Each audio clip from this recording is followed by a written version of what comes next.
केंद्र का बजट सुनकर लोगों के नीचे के पांव के नीचे से जमीन खिसक गई। आम आदमी दुखी और परेशान।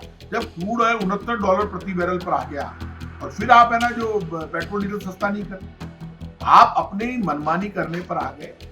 आप मुझे ये बता दीजिए, प्राइवेट सेक्टर में करोड़ों लोग काम करते हैं और प्राइवेट उद्योगपतियों को तो सब कुछ मिल जाएगा, लेकिन उसके यहाँ जो एम्प्लॉय काम कर रहा है उसकी सिक्योरिटी कौन करेगा? ये जो फूलिया होता है ना, जो गांव गांव में बिकता है पॉपकॉर्न, उससे टैक्स हटाएंगे। कहीं टैक्स आपने हटाया?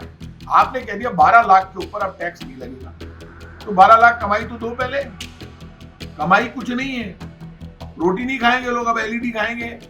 एलईडी सस्ती कर दी, कारें सस्ती कर दी। कार कौन खरीद रहा है? केंद्र का बजट सुनकर लोगों के नीचे के पांव के नीचे से जमीन खिसक गई। आम आदमी दुखी और परेशान है। सबको लगता है कि जब पूरी दुनिया में पेट्रोल डीजल और गैस सस्ती है तब हिंदुस्तान की सरकार अपना बजट लेकर आती है, और जो महंगाई को रोकने में सबसे बड़ी भूमिका अदा करते हैं, पेट्रोल डीजल और गैस, तीनों ही सस्ती नहीं हुई। $69 प्रति बैरल पर इस वक्त क्रूड ऑयल के दाम है। आज तक कभी इतना सस्ता नहीं हुआ क्रूड ऑयल। जब क्रूड ऑयल $69 प्रति बैरल पर आ गया और फिर आप है ना जो पेट्रोल डीजल सस्ता नहीं कर, आप अपने ही मनमानी करने पर आ गए। आप मुझे ये बता दीजिए, प्राइवेट सेक्टर में करोड़ों लोग काम करते हैं और प्राइवेट उद्योगपतियों को तो सब कुछ मिल जाएगा, लेकिन उसके यहाँ जो एम्प्लॉय काम कर रहा है उसकी सिक्योरिटी कौन करेगा? उसको 2 लाख पैकेज वाले आदमी को आप है ना 10,000 रुपए में काम करवा रहे हो, उसकी सिक्योरिटी को लेकर आपने कुछ नहीं कहा।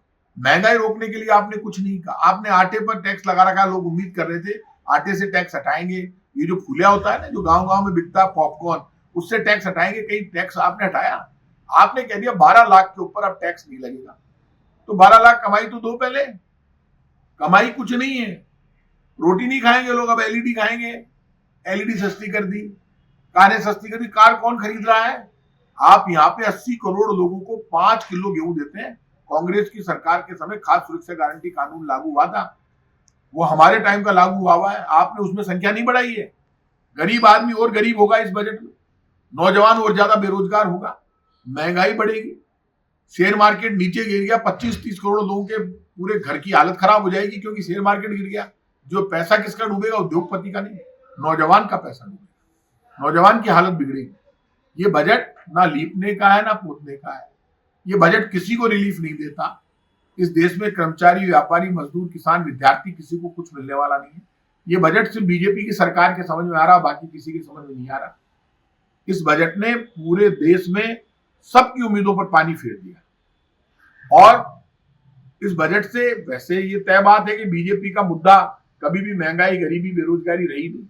बीजेपी का तो नेशनल एजेंडा है, इंटरनेशनल एजेंडा है, धर्म के नाम पर डराओ। क्योंकि अभी बीजेपी से जुड़े हुए एक संत वो कह रहे हैं कि साहब जो गंगा किनारे मरे वो तो मोक्ष प्राप्त होगा।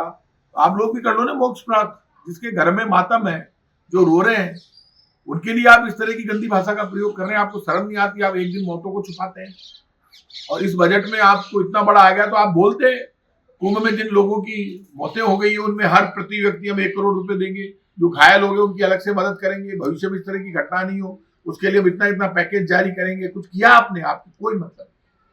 ये बजट महंगाई बढ़ाने वाला है, गरीबी बढ़ाने वाला है। इस बजट से इस देश की जनता को कुछ नहीं मिलेगा। ये बजट बिल्कुल निराश करने वाला है। ये बजट ना देश का भला करेगा ना जनता का भला करेगा। इस बजट से किसी का भला नहीं होगा। सिर्फ बीजेपी के आंकड़ों का मायाजाल है जो किसी के समझ में नहीं आता।